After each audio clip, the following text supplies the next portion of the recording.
Thanks to the supporters and channel member Harvey2478. I wouldn't call it admitting defeat, but we sold our star player for £10 million, and rather than reinvesting that in loads of players, we've spent a third of it on updating the training ground, another quarter of it bringing back one of our former youth players permanently, and then we sold our goalkeeper.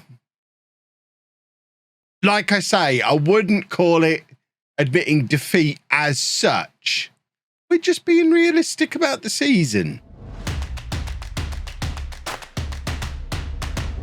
Hello and welcome to part 47 of the Tour de France. I'm Kevin. Coming up on today's episode, it's two very contrasting types of football match. We're away against Paris Saint Germain, and then we're at home against Le Havre in a must-win game. Since you were last with me, we've done very well in the Cup. We're through to the Cup semi-final again for the second year in a row. Double Steve getting 4 goals in that match. He's having a lovely time in the Cup. But we are facing Paris Saint Germain in the semi-final of the Cup, so I suspect we're getting to the semi-final and no further again like we did last year. In the League, not really much else has gone on. We got a point against Lyon and lost some matches. But that point against Lyon did drag us back out of the automatic relegation spots, leaving us third from bottom in the relegation playoff position. There is starting to be a little bit of a gap above us forming, 5 points before you get to Lille. And I mean, if you look at the salaries being paid by teams in this division, you can see that is, it is fair enough. There's a big gap between us lot and Lille. We're paying £7.5 million, Clermont 8, Le Havre 10 million. There's a few clubs around the 12-13 million mark. But Lille, who we're all chasing, their annual salary of £44 million a year. It's no wonder we're having a hard time catching them. The line is here and everyone up is playing a completely different game to what the three of us who these two are constantly up and down between the two divisions, and we've just kind of got involved in that this season. And hopefully we'll find a way to stay up. And if we do find a way to stay up, it'll be funded by the sale of Ulrich and Gramer, who we knew he was going. He just needed his work permit in the last episode. The work permit did come through. He is now a Newcastle player, £10.25 million, plus an 18-month loan back that we don't have to pay a contribution towards, which is good because he's on 35 grand a week at Newcastle, plus 25% of profit on next sale as a sell-on as well. That is a huge piece of business for us. We immediately reinvested that money back in Vaquero. We said that's what we were going to do. It's exactly what we have done. Oliver Vaquero joins us permanently again in the summer, a £2.2 million deal. It was the 2.2 million deal that we had arranged as part of his loan. He's going to be earning a lot of money. It's going to be like 16, 17 grand a week, but I just think he's worth it to have a homegrown boy coming back. We want to build our team around our own players, and Vaquero's been a key player for us this year, so he's coming back. We also have this guy coming in at the end of his contract in the summer as well, because we didn't get Lemina. Lemina is going to Brest. So after 4 years of loans at the end of his Paris Saint Germain contract, he's off somewhere else. So Quentin Merlin is coming in, and he's one of the greatest names in history. And he's got a couple of seasons of Ligue 1 football under his belt as well. So I certainly don't think that is a bad signing for us. The other pieces of business that we did in the window, on deadline day, we got an offer of $800,000 for Majecki, who had never really established himself as our new starting goalkeeper, played 4 games, conceded 10 goals, was moaning that he wasn't getting to play. Way back when, Monaco spent £6 million on this guy, but I couldn't justify playing him. He wasn't as good as Diaz. So the £800,000 offer came in. I bumped it up to 1.4 just to try and squeeze as much out as possible. And Ren immediately said, yeah, fine, we'll do that. Not only that, they are now playing him and they're 9th in the league. So I don't know, maybe I was wrong about him, but he's gone to play for Ren, and we reinvested the money immediately in Swan Bezic, who I've just noticed is Bosnian. Oh, no, I was going to say, I assume this would be something I would have checked. He's Bosnian, but does have a French passport because he has been around and about in France early on in his career. Been in Portugal for a long time now. Once again, we're raiding the Portuguese leagues, but he's come in as a backup keeper for a cut price And then we spent £3.6 million on the training ground to bump our training facilities back up again. It's not actually gone through yet. It will take about 8 or 9 months for it to go through. But when youth and developing our own players is so important, we need to maximise our youth academy, our training facilities, our youth facilities whenever we can. And while we've got a little bit of money in the bank, we are throwing it towards facilities and sensible transfers. I feel sick because in another world, we get that money in for Nguema and then we go and sign £10 million worth of players on the Never Never. We're doing things differently in this save and we might end up getting relegated as a result of it, but when we come back up, we'll be stronger. Yeah, I hope. We're off to Paris Saint Germain. We are back playing the 4-3-3 again. I think it is the system that suits us best. We have lots of these lovely dotted lines around the team. I would say for anyone, and I know some of you do get a little bit upset about the dotted lines, you got to take stuff like this with a pinch of salt. We are a team in a relegation battle who loses most of our matches. They're all going to be dotted lines because nobody's playing well, so therefore nobody's playing well together. If you look at the average ratings of the majority of our team, that's why they're dotted lines, because the dotted lines indicate that they don't play well together. Well, they don't play well together because they don't play well. If we end up any good, I'm sure partnerships will start to improve from there. But bottom line, don't read too much into the dotted lines. Some of you get a little bit too attached to the dotted lines. Don't worry about it. It's fine. Can we turn them off? Is there a way to make them go away? No, there's not. So, Diaz in goal, a back four of Cisse, Deleste, Carter and Van der Merch, Traore at the base of the midfield, Fowry and Vaquero in central midfield. I love that as a midfield three. That's one of the reasons we went back to the 4-3-3. Lemina on the left and Nguema on the right, and double Steve up front. Obviously, playing Paris Saint Germain, we are expecting to get an absolute battering, but we were expecting that the last time we played them. And as of right now, and I'll say this now because I might never be able to say it again, we are currently in this save unbeaten against Paris Saint Germain. We played them twice in the next month, so I'm sure that situation is going to change. They are top of Ligue now, and it's a very different proposition to the last time we played them, and they're already ahead. Some guy called Erling Haaland has scored a goal for them, who I hear is quite good. This is going to be just a mess today, isn't it? It is going to be utterly hideous.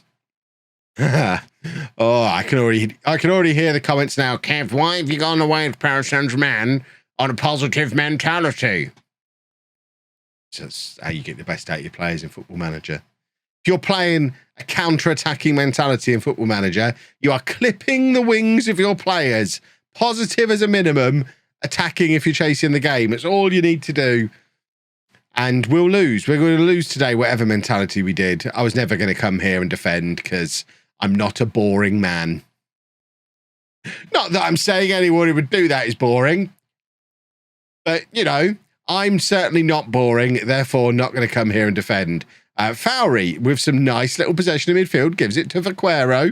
The two of them, I think they're roughly the same age, equal with Nguema as well. I think the three of them have all kind of come through our youth team together and been and gone and come back and all sorts of shuffling them around. And Fowry is now bursting out of the midfield. So what happens when you call him Fowry? I can't pronounce that word. So then I stopped being able to pronounce other words that have similar combinations of vowels in them. It's very complicated talking. Haaland bursting forward again, and his cross eludes Deleste, but luckily Vlahovic in the middle is not able to convert. I mean, I think it's a little bit... I mean, look at that as a front two. Look at that as a front three. Just look at that as a team. Oh, where are those kind of transfers in my Kylian Mbappe director of football save? Why is he not getting me that kind of caliber of player? I'm having to make do with Gabriel Jesus and Christian Pulisic in that save. It feels like there's different levels going on here. Double Steve from range. I don't think he's going to beat Donnarumma from there, is he? But good on him for having a go. At the moment, Le Havre have moved above us again. But remember, we play them in the second half of the episode, which is a much more important match than this one. This one is just a regular check-in to see how much worse than PSG we are at the moment. 37 minutes in, we know we're playing a different competition. We're playing a different sport.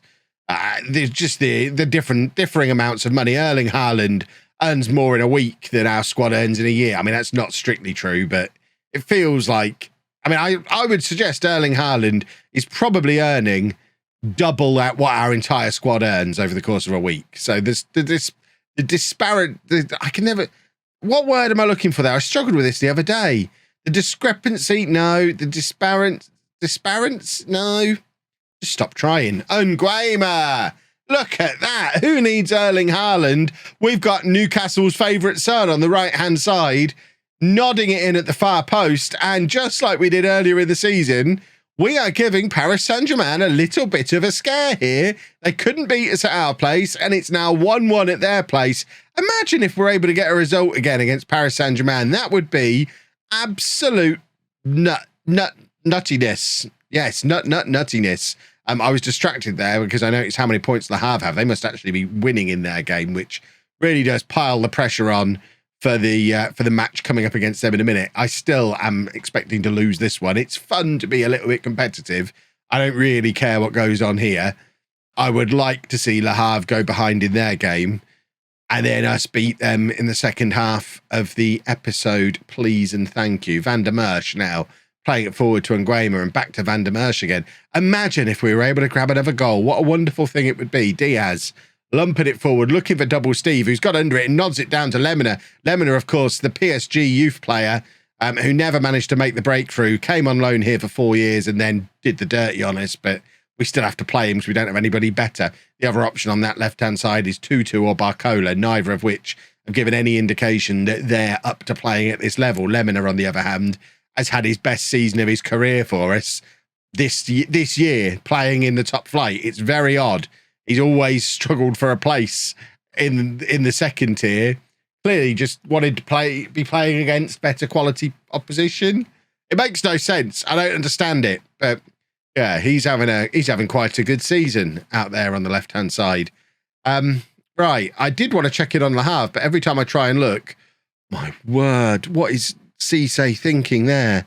Every time I try and have a look, we're straight back into another highlight, and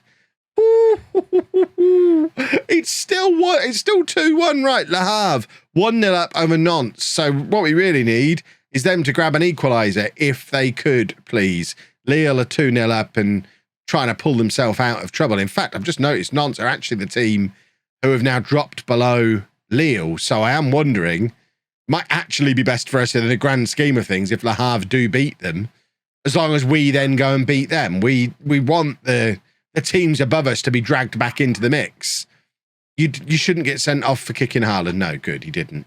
Yeah, we want the likes of Nantes to be dragged into this relegation battle. I don't really care if the other teams around us start winning games as well, as long as we do and we start closing that gap. So it probably is, in a strange roundabout way, better for us, as long as we've got confidence that we're going to win some matches before the end of the season. It's probably better for us that Le Havre win that game, even though in the short term, it pushes us back into the automatic relegation positions. But we're going to beat them in a minute. So that kind of stuff doesn't really matter. Diaz rolling it out to Carter, who's looking for double Steve, and it's actually dropped nicely for Lemina. Lemina against his parent club. I mean, he gave it some welly against Donnarumma, but unfortunately it is straight at him.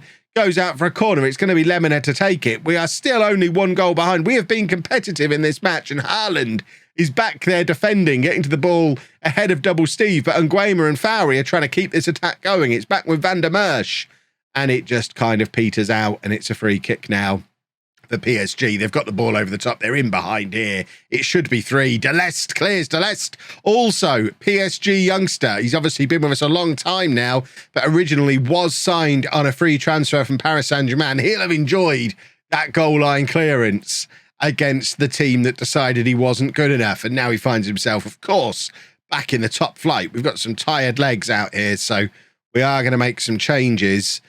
Fonseca can come on that right-hand side. Tutu's coming on up front. Fowry is also tired, so Lopi can come on for him. And we're going to bring Big Willie on at right back as well. The usual point of the match where we make all the changes and all of a sudden we're not competitive in the football match anymore. Yeah, I know how it works. We're going to go, you know what? We're going attacking. Let's try and grab an equaliser against Paris Saint Germain. What's the worst that can happen here? We've got Vita who can come on. Actually, we're going to bring him on for Lemina because he can just play as an out-and-out winger on that side. I guess Baldi would have been the other option, and moving Tutu out wide, which, thinking about it, probably would have made more sense because Tutu still yet to score a goal in Ligue 1. But let's not worry about that kind of thing for today. Cisse with a crunching tackle, and with what, 90 seconds left in the match, there's still only one goal separating us. We have not done ourselves any kind of disservice. Oh, they brought Ansu Fati on, did they? They just had him sat on the bench, didn't need to bring him on until later in the game because they've got that much quality, that much strength in depth that they can just bring on Ansu Fati and have him score in the 93rd minute. Of course they can. Of course they can. 3-1, still not embarrassed by that. I think we've done very well there today. We just need to take that spirit and that attitude into this game against Le Havre because that is must win. We've had a lot of must win games this season, but we've lost most of them. Fingers crossed we'll win this one, or we probably are relegated because it's that much of an important game. Right, little bit of tweaking then for the must-win game against Le Havre. Big Willie comes in at the back. Vita comes back in at left back as well. And we're swapping these two over, Vaquero and Fowry. Fowry seems to be doing a little bit of a Mick Powell, doing a little bit of an Nguema in that before he was injured, he was very much the box-to-box midfield player. He's come back from his injury. Suddenly he's worth 19.5 to 28 million pounds, which I've only just noticed. He's 4-star current ability, 5-star potential, and now he wants to be much more attacking. I've just tried to do a contract negotiation with him. He wants to play as a winger. He thinks he's an attacking player, and who am I to argue with him? Playing as that Mazzara, well, the one thing he's missing is he can't really finish. Whereas Vaquero is very much still the tough tackling, ball-winning midfielder. So we'll swap the two of them around. Vaquero can be the box-to-box. Fowry can go a bit more attacking.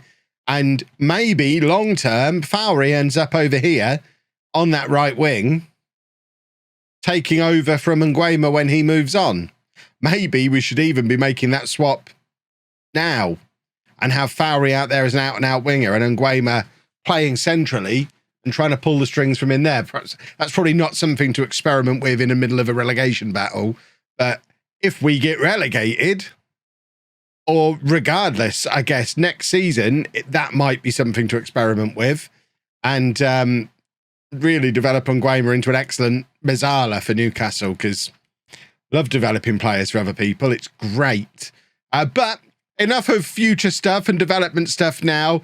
The only important thing right now is we must win this game. It is so crucially important. If we lose here, it becomes very, very, very difficult to drag ourselves back into contention even for this relegation playoff. The gap would be 5 points between us and them, and they would be in 16th place. And we're not likely to make up 5 points in the last 13 or so matches of this season. We'd be lucky to get 5 points in the last 13 matches of the season. Never mind get 5 more than they do off the back of 2 straight wins, which is what they'd be on. So we really, really have to win. I think Vita's offside here, but there doesn't seem to be a flag, and he's not able to finish anyway, so it doesn't really matter. But that would have been quite the nice opportunity for us to open the scoring. Lemina nods it down to Fowry, playing in his new advanced position. I mean, end product lacking there a little bit, but Nguema now gives it to Vaquero, passes it through to double Steve Lemina. Why won't somebody just learn to finish? We've got excellent training facilities. We have got the best coaches in Ligue 1. Why can nobody learn to shoot? Oh, it's not as if we're not playing against Monaco or Paris Saint Germain now. We're playing against Le Havre. We've played against them before. We've beaten them before. We know we're good enough to beat this team. But we just... the build-up always looks so good. We always look like we're playing so well. We just have no end product, no confidence in front of goal. And it is maddening because it feels like we're so close to being a comfortable mid-table team in this league. But then I remember just how far away we are. We've got to go attacking. We've got to try and win the game. A draw is no use to us. We're still 2 points behind them with a draw. And we're not going to get many better opportunities than this to close that gap. We've got to win today. I'm demanding more. We've got to win. Nantes now beating Lens. That's not ideal at all because they'd been dragged into this issue with their defeat against Le Havre and have now bounced straight back with a victory. That's the thing that everyone else around us seems capable of doing, but we just can't. Everyone else can grab those wins when they need them, and we just can't. We're going to take off Lemina. His heart's not in it. Gabriel Tutu, here is your moment to grab a hat-trick and become the club's all-time record goal scorer. David Carter with the free kick. We've seen him score some beauties in the past, but this one, he can't quite get down below the crossbar. And I feel like on another day, we grab a goal, we grab some points, something goes our way here. It just doesn't seem like it's happening for us today. Again. Oh, please. Can we just have a goal now? A goal now would be super duper. Please? Maybe Saint Etienne beating Reims. They've now been dragged into the mix, but it doesn't matter to us. We're so far away from them. I don't think a draw is good enough. We do still have to play Clermont, so there's always the chance. Well, we should beat them, but we should have beaten them earlier in the season and we didn't. Ultimately, it does come down to the fact we've dropped points against the teams around us all season long. Oh, come on, Gabriel Tutu. He's in, and that felt like that was going to be the moment, and it just doesn't happen. There's 45 seconds left in this match. We must score. Cross comes in. Fonseca. Is that a penalty? No. Fonseca with the handball. Just send him off, ref. You might as well. Because we're getting relegated. We can't afford to pay his wages next year. Good job we just sold £10 million off a player. We're going to need all that money to carry on paying Ligue and salaries in the second tier next year. Fingers crossed we'll come up as champions again. Oh, no, nothing. Just nothing. Fowry's trying to do anything, but no, it's a 0-0. And it's so frustrating because we've looked good in both of those games. But I've been saying that all season, and there comes a point, and I think we've just hit it, where it doesn't matter how well we're playing. It doesn't matter how good we're looking. We've just got to get some results, and we're just not doing it. Oh, I think we're going to get relegated. And that doesn't amuse me. If you've enjoyed that, please make sure you leave a nice big thumbs up on there for me. Subscribe to the channel for daily Football Manager videos. Thank you very much for watching.